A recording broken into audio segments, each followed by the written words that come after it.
hari ini siapa orang yang mengaku keturunan Nabi, namun haplogrupnya bukan J1, haplogrupnya L, atau haplogrupnya adalah G, maka mustahil dia keturunan Nabi, dan siapa yang mempercayainya adalah orang-orang yang berdosa yang harus bertobat kepada Allah Subhanahu wa Ta'ala. Assalamualaikum warahmatullahi wabarakatuh. Bagi teman-teman yang terpengaruh dengan framing bahwasanya ternyata Wali Songo itu duriahnya berhaplus O DNA-nya, kemudian menyatakan bahwasanya Wali Songo dan keturunan juga tidak terkonfirmasi sebagai duriahnya Kanjeng Nabi Muhammad SAW. Anda salah sekali. Bahwasanya semua orang yang hidup di bagian benua Asia sebelah timur itu semuanya berhaplogrup O, dan O itu nanti bermutasi dari genetika berhaplogrup apa, gitu ya. Ternyata duriah Wali Songo itu haplogrup O-nya itu bermutasi dari FGC, kemudian dari J dan J1, gitu teman-teman ya. Jadi tetap walaupun O Wali Songo terkonfirmasi sebagai duriahnya Kanjeng Nabi, Bani Hashim, Bani Muthalib, demikian. Kalau ada orang mengaku cucu Nabi garis lurus laki-laki, sementara haplogrupnya bukan J1A, berarti dia batal secara ilmu pengetahuan. Berarti manuskrip atau catatan keluarga yang dia susun pasti palsu. Z2331 bin C, di sini Y9322 bin O. Bukan berarti kita punya slip yang sama dengan J1 langsung bin C. Saya Sugeng, bapak saya Sugiman, ya saya Sugeng bin Sugiman.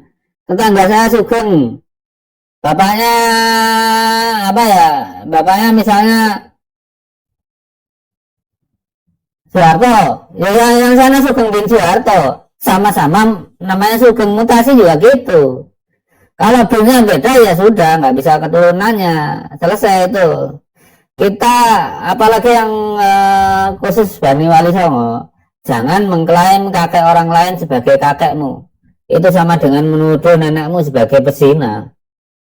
Ya kalau sudah mencatat itu, biarkan ahli genealog itu menyusun nasab biologinya, nggak usah mengklaim sendiri, apalagi nggak pernah belajar biologi aja nggak pernah, apalagi yang lebih lanjut seperti genetika, biokimia, DNA itu dipelajari di biokimia ya, bioteknologi dan seterusnya. Jadi itu bahwa kita punya mutasi yang sama dengan haplogrup lain, itu bukan berarti kita keturunan kakek haplogrup itu, ya kakek kita sendiri. Kebetulan mutasinya sama, tapi umur mutasinya pasti beda. Dalam hal ini ya, kasus seperti ini, mutasi yang sama itu di haplogrup O terjadi malah lebih awal, 30.500 tahun yang lalu, karena semua haplogrup O punya. Kalau di sini baru terjadi 5.700 tahun yang lalu, sama-sama L1472 loh. Itu makanya sama para ahli tidak digolongkan sebagai defining mutation, mutasi yang mendefinisikan satu haplogrup, itu tidak digolongkan. AOF GC 10.500 mungkin, tapi kakeknya O. Jangan mengklaim keturunan Nabi, ngawur itu.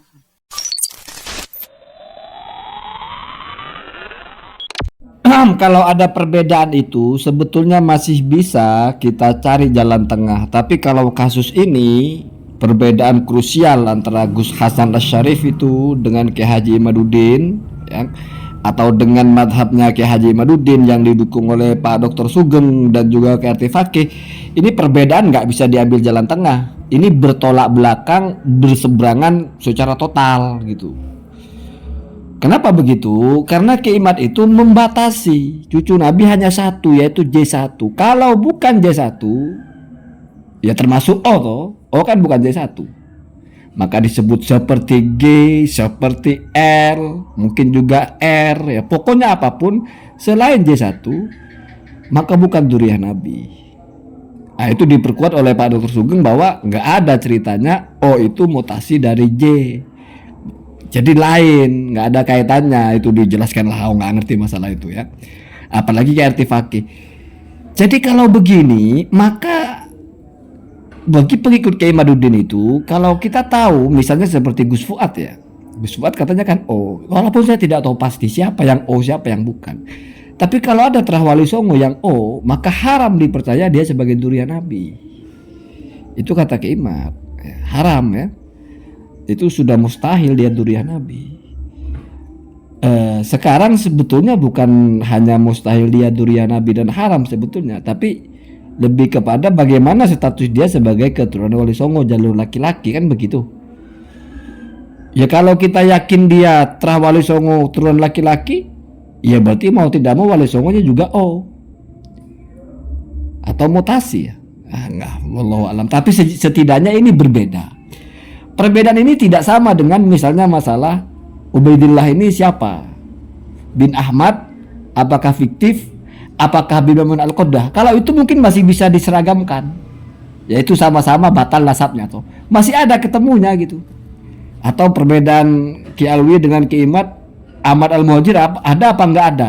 Ya bebas, mau bilang enggak ada, mau bilang ada, terserah gitu. Toh pada akhirnya ya tetap Ba'alawi batal. Tapi kalau bagian ini ya sama Pak, Ba'alawi batal memang. Tapi nggak hanya Ba'alawi yang batal kalau begitu. Apalagi sekarang sudah nggak main kitab-kitaban itu. Pokoknya hari ini harus J1, nggak J1 batal. Jadi benar nanti yang jadi munsibnya itu ahli DNA itu, jadi dites di situ.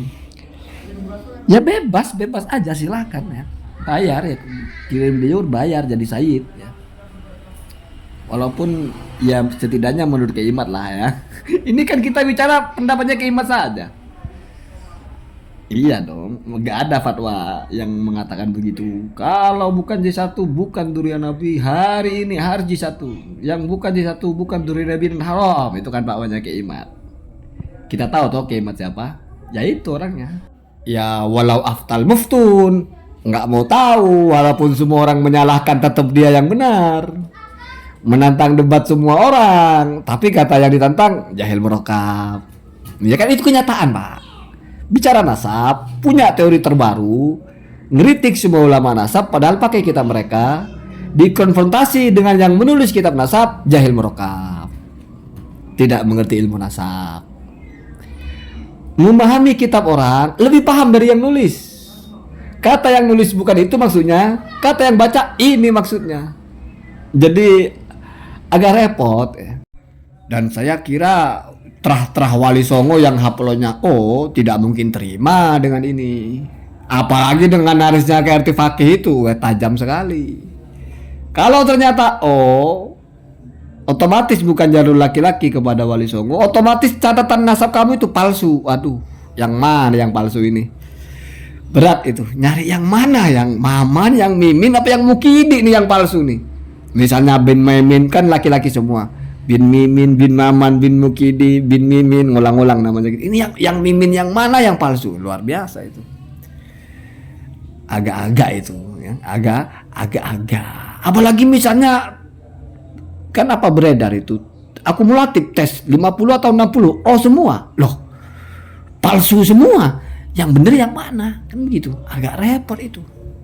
Misalnya ada yang J1 satu orang misalnya atau 2 orang. Wah ini yang benar yang mana? Masa yang satu yang benar yang lain salah semua, palsu semua? Atau jangan-jangan oke tetap O?